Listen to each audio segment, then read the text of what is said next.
మన బడి వీడియోస్.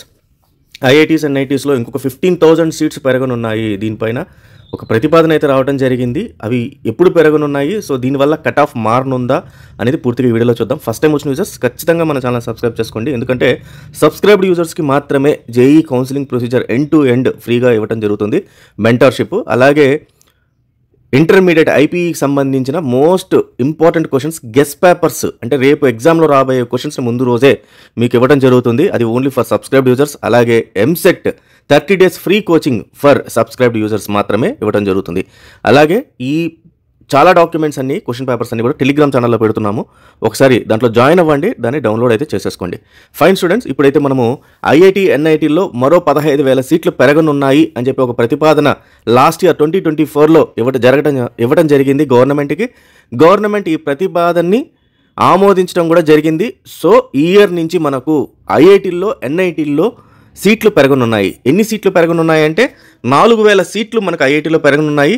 11,000 సీట్లు మనకు ఎన్ఐటీలో కూడా పెరిగే అవకాశం అయితే ఉంది. దీనిపై త్వరలోనే మనకు నిర్ణయం కూడా కేంద్ర ప్రభుత్వం నుంచి జీవో కూడా రానున్నాయి. ఇప్పుడు ఇది కానీ జరిగితే మనం ఇందాక మాట్లాడుకున్నట్టు ఏఐఎంఎల్ కానీ, అలాగే డేటా సైన్స్ తదితర కంప్యూటర్ కోర్సుల్లో మనకు కనీసం 4,000 సీట్లు అయితే పెంచుతాము అని చెప్పి ఐఐటీలో అన్నారు. అలాగే ప్రస్తుతం ఐఐటీలో ఉన్న మొత్తం 17,000 సీట్లను ఏవైతే ఉన్నాయో అవి మొత్తం పెరిగి మనకు 21,000 సీట్లు అయితే అవనున్నాయి అన్నమాట. సో కోర్సెస్ ఏవైతే సిఎస్సి రిలేటెడ్ చాలామంది ఇంట్రెస్ట్ చూపిస్తున్నారో వాటన్నిటికి కూడా పెరగనున్నాయి.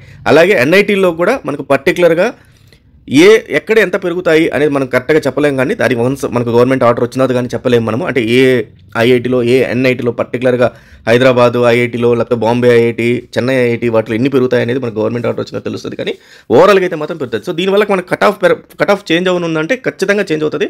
ఎందుకంటే ఎప్పుడైతే సీట్లు పెరుగుతాయో ఇంకా తక్కువ ర్యాంకులు వచ్చిన వాళ్ళకు కూడా వాళ్ళు తీసుకునే అవకాశం ఉంది మనకు ఎన్ఐటీలో అండ్ ఐఐటీలో. సో 2025కి సంబంధించి ఇప్పుడు మీరు చూస్తున్న కట్ ఆఫ్లు ఏవైతే ఉన్నాయో వాటికి ఇంకొక 1,000-1,500 నుంచి 2,500-3,000 దాకా ర్యాంకులు పెంచుకొని మీరు చూసుకోవచ్చు ఈజీగా. సో అవి మీకు ఈసారి కట్ ఆఫ్ అయితే ఉంటుంది. సో ఈ కట్ ఆఫ్కి సంబంధించి ఇంకొక వీడియో రానుంది ఎన్ఐటీలకి ఐఐటీలకి కట్ ఆఫ్ గురించి. ఒకసారి ఆ వీడియోని కూడా చూస్తే మీకు క్లియర్ కట్ ఆఫ్ అనేది ఒక ఐడియా అయితే రానుంది. సో ఎవరు తొందరపడకండి, నిరాశపడకండి. మంచి ర్యాంక్ వచ్చిన ప్రతి ఒక్కరికి కూడా ఐఐటీలో ఎన్ఐటీలో సీట్లు అయితే రానున్నాయి. So all the best students, thank you very much.